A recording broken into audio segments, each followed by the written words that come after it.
নমস্কার বন্ধুরা, আমি সুমিতা। আমার চ্যানেলের বং রসিদের সকল বন্ধুদের স্বাগত জানাই। সকলের শুভেচ্ছা কামনা করে আজ আবার একটা নতুন রেসিপি নিয়ে আপনাদের সামনে হাজির হয়েছি। আশা করি সকলের ভালো লাগবে। আর ভালো লাগলে একটা লাইক করতে ভুলবেন না। একটা লাইক আমাদের ইউটিউবারদের কাজের অনেকখানি স্প্রিয়া বাড়িয়ে দেয়। তো চলুন দেখে নিন রেসিপিটা। প্রথমে 500 ml 2 প্যাকেট দুধ নিয়ে নিলাম। এটাকে আমি ছানা কাটিয়ে নেব। তার জন্য দুধটাকে আমি আগে একটু ফুটিয়ে নেব।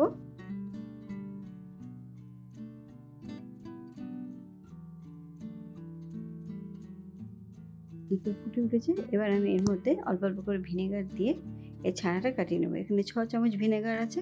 এটাকে আস্তে আস্তে করে দেবো আর এইভাবে নাড়াবো। একটা সময় দেখবেন এর কন্ডিশনটা হালকা সবুজ জল যখন চলে আসবে তখন বোঝা যাবে যে ছানাটা আমার হয়ে গেছে। ঠিক এই কন্ডিশনে একদম দেখুন, এই কন্ডিশনে আমার ছানা হয়ে গেছে। এবার আমি এটাকে নামিয়ে জল ঝরিয়ে দুবার তিনবার ধুয়ে নেব। তাহলে ভিনেগারের যে গন্ধটা সেটা থাকবে না। এবার ফ্রাইং প্যানে আমি 1 চামচ ঘি দিয়ে দিলাম আর 200 ml দুধ আমি এর মধ্যে ঢেলে দেবো। এখানে 1 কাপ রয়েছে, মানে 200 ml এর মধ্যে রয়েছে। এবার আমি এর মধ্যে 6 চামচ আমুল দুধ দিয়ে দেবো। এই মিষ্টিটা খেতে সত্যিই খুব সুন্দর হয় আর খুব শর্ট টাইমে হয়। এবার আস্তে আস্তে এটাকে ভালো করে দুধের সঙ্গে মিশিয়ে দেবো। দিয়ে 10 মিনিটের জন্য লো টু মিডিয়াম আছে এটাকে আমি ফুটতে দেবো। ঠিক এই কন্ডিশনে যখন আসবে 10 মিনিট বাদে আমি দেখুন এই কন্ডিশনে এসছে।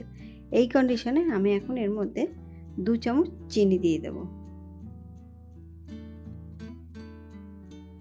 আর ছোটো এলাচ, দুটো ছোটো এলাচের ভেতরে যে দানাটা আছে একটু সামান্য চিনি দিয়ে থেতো করবেন, তাহলে গুঁড়োটা ভালো হবে। এবারের জন্য এটা দিলে খুবই সুন্দর গন্ধ আসবে, মিষ্টিতে একটু ছোটো এলাচের গন্ধ আসলে। এবার আমি এর মধ্যে ছানাটা দিয়ে দিচ্ছি, জল ঝরিয়ে রেখেছিলাম সেটা।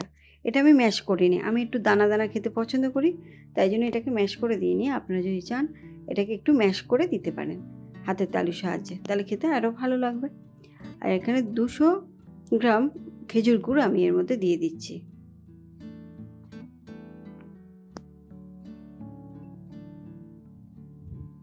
খুবই সহজে তৈরি হয় এই রেসিপিটা। এবারে এই যে জল জল ভাবটা চলে এলো, এটার জন্য আমি আবার 10 মিনিট এটাকে ফুটতে দেবো। মিষ্টি আমরা কিন্তু কম বেশি সবাই খেতে ভালোবাসি, কিন্তু করতেও সহজ, যখন তখন বাড়িতে এটা করতে পারবেন। ঠিক এই কন্ডিশনে আমি এবার এটাকে নামিয়ে দেবো। গ্যাস অফ করে পরিবেশন করে দিচ্ছি। খুবই শর্ট টাইমে আর খুবই ইজি একটা মিষ্টির রেসিপি আপনাদের সঙ্গে শেয়ার করলাম। ভালো লাগলে একটা লাইক করে দেবেন আর সাবস্ক্রাইব করতে ভুলবেন না যেন।